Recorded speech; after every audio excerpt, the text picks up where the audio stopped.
Tisoy, di ba? Sino ka?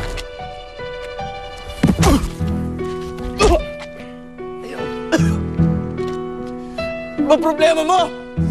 Sino ka ba? Hindi na mahalaga kung sino ako. Andito lang naman ako para sabihin sa'yo na huwag ka nang lalapit kay Elise. She's mine. Okay, malinaw. Sa akin lang siya. Akin lang.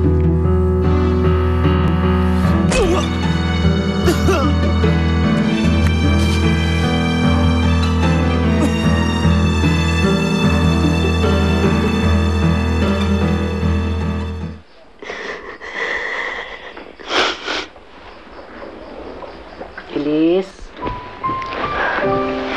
Kumain ka na, anak. Ito na, oh.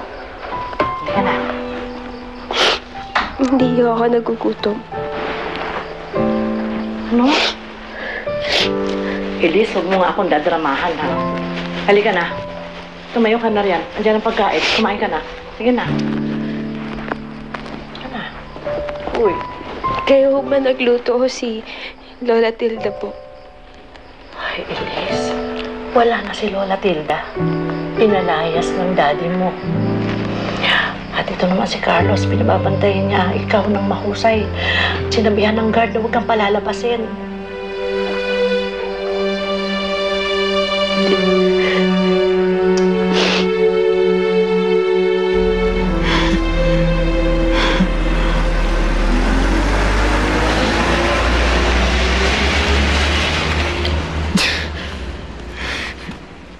Tisoy!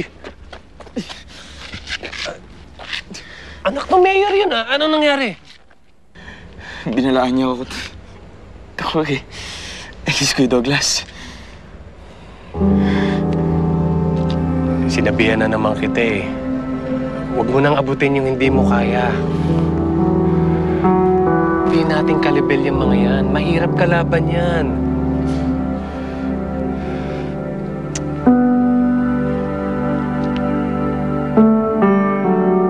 Could at least try to look excited.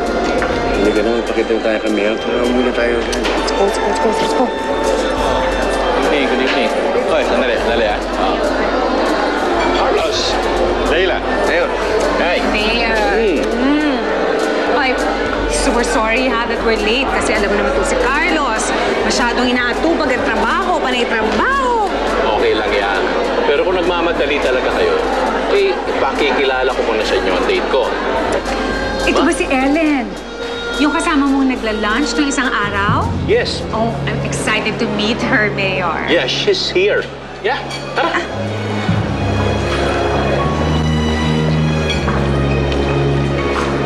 Carlos, Leila, I'd like you to meet Ellen.